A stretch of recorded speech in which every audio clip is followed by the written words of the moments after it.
Bez kvalitetnog tla nema uzgoja voća i povrća. Zemlja je izvor plodnosti našeg vrta i biljaka. Tokom uzgoja se crpi i potrebno joj je vratiti snagu. Najbolje je prirodi vratiti ono što nam je priroda dala, pa zato krenimo zajedno u obnovu strukture i plodnosti tla. Jesenji uzgoj biljaka je u stvari kao drugo proljeće. Jeste da se u ovom razdoblju izuzimaju plodovite biljke, ali se može uzgajati mnogo toga. Ono što je važno jeste odabrati sorte kraće vegetacije, a ta informacija vam se nalazi na pozadini vrećice. Većini biljaka koje sadimo i sijemo u septembru i uzgajamo tokom zime i jeseni odgovaraju malo niže temperature zraka i kiša koja nam pomaže u održavanju vlage tla. Smanjen je broj zalijevanja upravo iz tog razloga i nisu nam potrebne instalacije navodnjavanja. O biljkama koje se sada uzgajaju i beru za 30 do 60 dana već smo vam ispričali prije nekoliko dana u posebnom videu. A sada ćemo reći šta to mi dodajemo u tlo kako bi bilo plodno i pogodno za brzi jesenji uzgoj.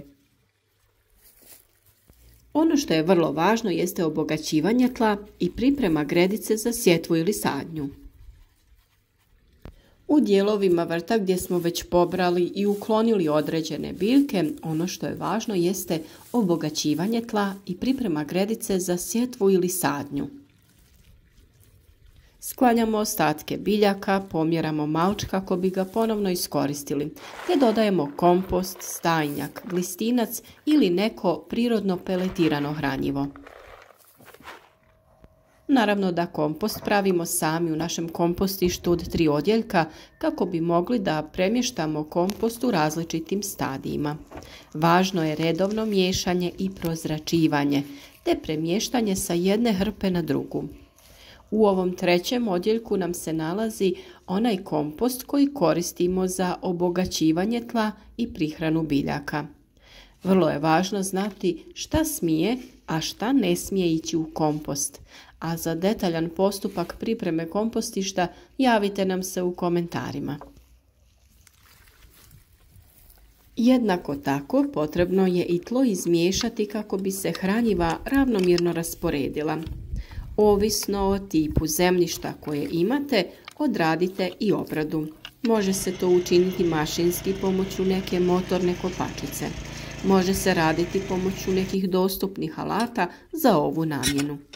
Ukoliko ste imali malč i tlo ispod je rahlo, samo je potrebno izmiješati hranjiva. Naravno da je različitim biljkama potrebna različita dubina obrađenog tla, ovisno o dužini korijenovog sistema, pa shodno tome moramo prilagoditi naše gredice. Biljke ne mogu rasti bez zemlje i hranjivih tvari, naravno, i ne mogu rasti u zbijenom tlu, jer će biti kržljave, slabo će imati plodove, a korijenasto povrće će biti frgato i neće imati lijepo, krupno korijenje. Važno je znati neke informacije kako ne bi radili greške i trošili vaše vrijeme uzalud, jer bez kvalitetnog tla nema ni kvalitetnih biljaka niti berbe, vjerujte. Na primjer, glistinac je idealno hranjivo. Dobiva se na način da pripremite prostor gdje ćete držati kalifornijske gliste i gdje ćete im davati stajnjak ili kompost na preradu. Nakon što one prerade sve što ste im stavili, to postaje glistinac. Najidealnije hranjivo bez sjemenki, korova i sl. Te se koristi za prihranu svih biljaka u vrtu. Tada se njima dodaje druga količina za preradu koju ćemo koristiti po potrebi. Sada naše gredice u vrtu obogaćujemo hranjivima, a u isto vrijeme ukoliko uzgajate biljke u nekim uzdignutim gredicama, morate i njih obogatiti. Naime, kada smo ih pravili, u njih smo stavili određene količine suhih grana, lišća, kukuruzovine, prije dodavanja stajnjaka, komposta i zemlje. No nakon određenog vremena ti sastojci trunu, kompostiraju se i prihranjuju donje slojeve gredica, što je odlično za biljke dubokog korijena. Samim tim smanjuje se visina sloja u gredici, pa je potrebno dodati kompost i zemlju. Možete to uraditi tako što ćete ukloniti gornji sloj zemlje, dodati prirodne materije poput lišća, tankih grana, slame i sl. Te vratiti taj sloj komposta i zemlje. Ukoliko imate neke nedoumice, zanimaju vas različiti načini uzgoja biljaka, pravo vrijeme sjetve, prihrane ili bilo šta slično, odgovore potražite u našim video savjetima. Pratite redovno naše objave, kliknite na znak zvonca kako bi dobivali redovne obavijesti. Tako će svaki savjet do vas stići u pravo vrijeme.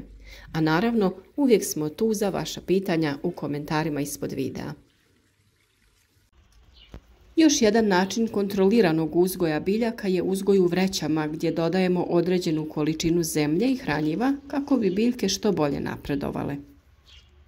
Mi smo vam kao primjer prikazali uzgoj krompira i korijenastog povrća. Posebno je tu istaknuto pravilno oblikovanje korijenja mrkve, kojoj je potrebna duboka rahla zemlja, a u vrećama je za njih idealno.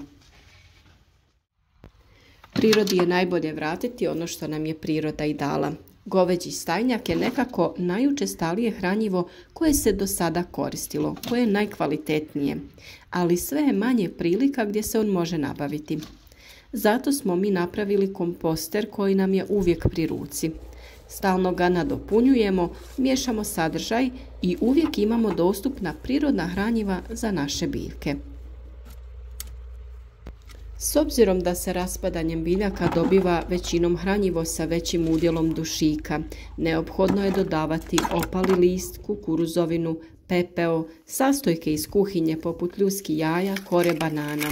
Sve to ima određeni utjecaj na sastav i kvalitetu komposta.